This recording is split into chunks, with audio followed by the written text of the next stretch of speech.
அன்புக்குரியவர்களே, இந்த நாளிலும் உங்களை கர்த்தருடைய வார்த்தையின் மூலமாக சந்திப்பதில் உள்ளபடியே கர்த்தருக்குள்ளே மகிழ்கிறேன். கர்த்தரை துதிக்கிறேன், கர்த்தரை ஸ்தோத்தரிக்கிறேன். நேற்றைய தினத்தினுடைய தொடர்ச்சியாக நாம் கடந்த சில நாட்களாக சிலுவையில் கிறிஸ்து எனக்காக சம்பாதித்த ஆசீர்வாதங்கள், எனக்காக கர்த்தர் செய்த தியாகங்களின் ஊடாக ஆண்டவர் நமக்கு மன்னிப்பையும் மீட்பையும் கொடுத்ததின் மாத்திரமல்ல, பூமியிலே நமக்காக எவ்வளவாய் நாம் உயர்த்தப்பட வேண்டும், பூமியின் வாழ்க்கையில் எவ்வளவாய் கிறிஸ்துவை காண்பிக்க வேண்டும் என்பதற்காக எதிரடையான கையெழுத்தை குலைத்து சமாதானத்தை உண்டு பண்ணும் ஆக்கினை அவர் மேலே ஏற்றுக்கொண்டு நம்முடைய வியாதியை, நம்முடைய ஸ்தோத்திரம், நம்முடைய எல்லா பலவீனங்களையும் அவர் கிறிஸ்து சிலுவையிலே சுமந்தார், அவருடைய தழும்புகளால் குணமாகிறோம் என்று சொல்லி நேற்றைய தினத்தில் பார்த்தோம். இந்த நாளில் அதனுடைய தொடர்ச்சியாக இன்னொரு வசனத்தை நான் காண்பித்து கொடுக்க விரும்புகிறேன். 2 கொரிந்தியரின் புத்தகம் 8ஆம் அதிகாரம். சிலுவையிலே இயேசு நமக்கு சம்பாதித்த ஆசீர்வாதங்களில் மிக முக்கியமான சில ஆசீர்வாதங்களை தியானித்து வருகிறோம். 2 கொரிந்தியர் 8ஆம் அதிகாரம்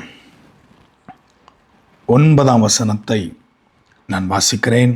நம்முடைய கர்த்தராகிய இயேசு கிறிஸ்துவின் கிருபையை அறிந்திருக்கிறீர்களே, அவர் ஐஸ்வர்யமுள்ளவராயிருந்தும் நீங்கள் அவருடைய தரித்திரத்தினாலே ஐஸ்வர்யவான்களாகும்படிக்கு உங்கள் நிமித்தம் தரித்திரரானாரே. ஆண்டவர் சிலுவையிலே தரித்திரத்தை சுமந்தார். அநேக காரியங்களை நாம் சொல்லலாம். சிலுவையிலே அவர் தரித்திரத்தை சுமந்தார். வேதம் ஏழ்மையின் வாழ்க்கையை விட எளிமையின் வாழ்க்கையை ரொம்ப அங்கீகரிக்கிறது. நாம் இன்றைக்கு ஆசீர்வாதங்கள்னு சொல்லக்கூடிய எத்தனையோ ஆசீர்வாதங்கள் நமக்கு தாமதமாகவும் அது அனுபவிக்க முடியாதபடிக்கு காணாக்கனியை போல அநேக கிறிஸ்தவ வாழ்க்கையில், குறிப்பாக உலக பொருளாதார ரீதியான காரியங்களிலே கிறிஸ்தவ உலகம் தடுமாறுகிறதை, அதன் மீது நாட்டம் அதிகம் வைத்து இழந்து போகிறதை பார்க்க முடிகிறது, அந்த மேன்மையை, அந்த கனத்தை. ஆனால் கிறிஸ்து நமக்காக பாவமானார், சாபமானார் என்று நம்புகிற நம்முடைய வியாதியை சுமந்தார் என்று நம்பக்கூடிய நாம் ஐஸ்வர்யவான்களாகும்படி அவர் தரித்திரரானார் என்பதை நம்ம முழுமையாக நம்ப வேண்டும். பொருளாதாரத்தில் ஒரு மனிதனை ஆண்டவருக்கு ஆசீர்வதிப்பது ஆண்டவருக்கு எளிதான காரியம். பாருங்கள், யாக்கோபுக்கு 10 முறை சம்பளம் மாற்றினாலும் லாபானுக்காக அல்ல, யாக்கோபு, அவரை நம்பின யாக்கோபை ஆசீர்வதித்த ஆண்டவர் இன்றைக்கு நம்மையும் ஆசீர்வதிக்க கர்த்தர் போதுமானவராக இருக்கிறார். போவாசை நடத்தின ஆண்டவர், ஆபிரகாம், ஈசாக்கு, யாக்கோபை முற்பிதாக்களை நடத்தின ஆண்டவர், தாவீதை நடத்தின ஆண்டவர், ஏன் புதிய ஏற்பாட்டிலே பவுல், பேதுரு போன்ற பரிசுத்தவான்களை நடத்தின ஆண்டவர் உங்களையும் என்னையும் நடத்துவதற்கு போதுமானவராக இருக்கிறார். நம்முடைய வாழ்க்கையில் இந்த தரித்திரம் என்னக்கூடிய சாபம் அநேக கிறிஸ்தவ வாழ்க்கையில் அதை அளக்களிக்கக்கூடிய அனுபவங்களாக இருக்கிறது. இதில் சில ஐஸ்வர்யங்கள் இருக்கிறது. மகிமையின் ஐஸ்வர்யம், கிருபையின் ஐஸ்வர்யம், இரக்கத்தின் ஐஸ்வர்யம் என்று சொல்லி. அதனால் என்னுடைய தலைப்பு ஐஸ்வர்யம் என்பதல்ல, கிறிஸ்து சிலுவையில் நமக்காக தரித்திரரானார் என்பதை நான் அழுத்தமாக பேசும்படியாக நான் ஏவப்படுகிறேன். நம்முடைய தரித்திரத்தை ஆண்டவர் சிலுவையில் சுமந்து தீர்த்தார் என்று நாம் ஒத்துக்கொள்ளும் போது, அதை நம்பும் போது, நம்முடைய வாழ்க்கையில் தரித்திரத்தின் நிலையை மாற்றி விடுகிறதற்கு ஆண்டவர் போதுமானவராக இருக்கிறார். எரேமியா தீர்க்கதரிசி, பழைய ஏற்பாட்டில் எரேமியா தீர்க்கதரிசன புத்தகம் 9ஆம் அதிகாரம் 23-24 வசனங்களை நான் வாசிக்கிறேன். ஞானி தன் ஞானத்தை குறித்து மேன்மை பாராட்ட வேண்டாம், பராக்கிரமம் தன் பராக்கிரமத்தை குறித்து மேன்மை பாராட்ட வேண்டாம், ஐஸ்வர்யவான் தன் ஐஸ்வர்யத்தை குறித்து மேன்மை பாராட்ட வேண்டாம். மேன்மை பாராட்டுகிறவன் பூமியிலே கிருபையும் நியாயத்தையும் நீதியும் செய்கிற கர்த்தர் நான் என்று என்னை அறிந்து உணர்ந்திருக்கிறதை குறித்தே மேன்மை பாராட்ட கடவன் என்று கர்த்தர் சொல்லுகிறார். இவைகளின் மேல் பிரியமாயிருக்கிறேன் என்று கர்த்தர் சொல்லுகிறார். மேன்மை பாராட்டுகிறவன், இன்றைக்கு ஒருவேளை ஐஸ்வர்யம், செல்வம், கனம், மேன்மை நமக்கு வரும் என்றால் நாம் அதை மேன்மைப்படுத்துவோம், அதை உயர்த்துவோம். ஏன்னா எவரையும் மேன்மைப்படுத்தவும் கனப்படுத்தவும் அவராலே கூடும் என்று சொல்லி வேதத்தில் வாசிக்கிறோம். 1 சாமுவேல் புத்தகம் 2ஆம் அதிகாரம் அதின் 6-7 வசனங்களில் வாசிக்கிறோம். தரித்திரமும் ஐஸ்வர்யமும் அவருடைய கரத்தில் இருக்கிறது என்பதை மறந்துவிட வேண்டாம். நம்மை ஐஸ்வர்யானாய் மாற்றுகிறதுக்கு ஆண்டவருக்கு எளிதான காரியம்.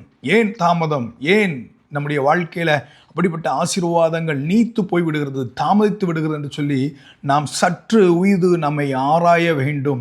ஆண்டவர் ஒரு மனிதனை ஆசீர்வாதமாக வைப்பதற்கு விருப்பப்படுகிறார். இஸ்ரவேலை ஆசீர்வதிப்பதே கர்த்தருக்கு பிரியம்.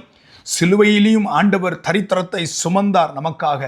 ஆனால் நம்முடைய வாழ்க்கையில் ஏதோ ஒரு தரித்திரம், ஏதோ ஒரு கர்த்தர் விரும்பாத ஒரு அடிமைத்தன பாவங்கள் நம்முடைய வாழ்க்கையில் காணப்பட்டு வருகிறது. நாம் இன்றைக்கு ஒன்று புரிந்து கொள்வோம், கர்த்தரை எந்த அளவுக்கு நம்முடைய வாழ்க்கையில மேன்மை பாராட்டுகிறோம். ஒருவேளை நம்முடைய இனஜன பந்துக்களில், குடும்பங்களில் ஐஸ்வர்யவான்கள் சிலர் கூடி வரும்போது அவர்களை மேன்மை பாராட்டுகிறோமா, இல்லை கர்த்தரை துதித்து கனப்படுத்துகிறோமா? நேத்துல யாக்கோபில வாசிக்கும் போது, யாக்கோபு எழுதின நிருபம் 1ஆம் அதிகாரம் அதன் 10ஆம் வசனத்தை நான் வாசிக்கிறேன். ஐஸ்வர்யவான் தான் தாழ்த்தப்பட்டதை குறித்து மேன்மை பாராட்ட கடவன், ஏனெனில் அவன் புல்லின் பூவை போல் இருக்கிறான். தாழ்ந்த சகோதரன் உயர்த்தப்பட்டதை குறித்து மேன்மை பாராட்ட கடவன். 9ஆம் வசனம். 10ஆம் வசனம், ஐஸ்வர்யவான் தாழ்த்தப்பட்டதை குறித்து மேன்மை பாராட்ட கடவன்.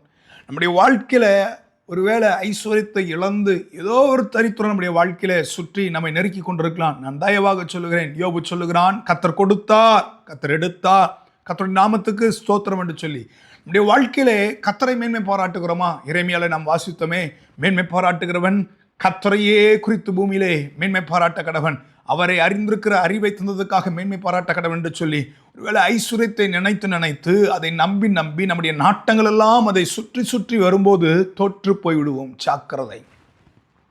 தரித்திரத்தை சிலுவையிலே சுமந்தார், நல்லது. அவர் நம்மை ஐஸ்வர்யனாய் மாற்ற விரும்புகிறார், நல்லது. ஆனா நாம் யாரை மேன்மை பாராட்டுகிறோம்? எதை மேன்மை பாராட்டுகிறோம்? நல்ல ஒரு தீர்மானம் எடுப்போம். ஆண்டவரே, பூமியிலே எவரையும் மேன்மைப்படுத்தவும் பலப்படுத்தவும் உம்மாலே கூடும். என்னுடைய வாழ்க்கையில் நான் உம்மை மேன்மை பாராட்டுகிறேன், கர்த்தரையே நான் மேன்மை பாராட்டுகிறேன், கர்த்தருக்கு அடுத்த காரியங்களை குறித்தே நான் மேன்மை பாராட்டுகிறேன் என்று சொல்லி ஆண்டவரை மேன்மை பாராட்டுவோம். இதனுடைய தொடர்ச்சியை நாளை தினத்திலையும் பார்ப்போம். கர்த்தர் நம்மோடு கூட பேசுவாராக. கண்களை மூடி ஜெபிப்போம். தகப்பனே, ஆண்டவரே, ஸ்தோத்திர ராஜா, நாங்கள் ஐஸ்வர்யவான்களாகும்படி, உம்முடைய தரித்திரத்திலே நாங்கள் ஐஸ்வர்யவான்களாகும்படியாக எங்களுக்காக சிலுவில் நீர் தரித்திரமானீரே, சாபமாய் மாறினீரே, வியாதியை நீர் சிலுவிலை சுமந்து தீர்த்தீரே, எங்களுடைய பாவங்களை, மீறுதல்களை, அக்கிரமங்களை கர்த்தர் சிலுவிலை சுமந்து தீர்த்தீரே. எங்களை அப்படியே அர்ப்பணித்து ஒப்பு கொடுக்கிறோம். கர்த்தர் பரிசுத்தப்படுத்துங்க. எங்கள் வாழ்க்கையில் எங்கெல்லாம் தரித்திரம் இருக்கிறதோ அதை மாற்றிவிடும், நிந்தைகளை, அவமானங்களை மாற்றிவிடும், காத்துக்கொள்ளும், பலப்படுத்தும். இயேசுவின் மூலம் பிதாவே, ஆமீன்.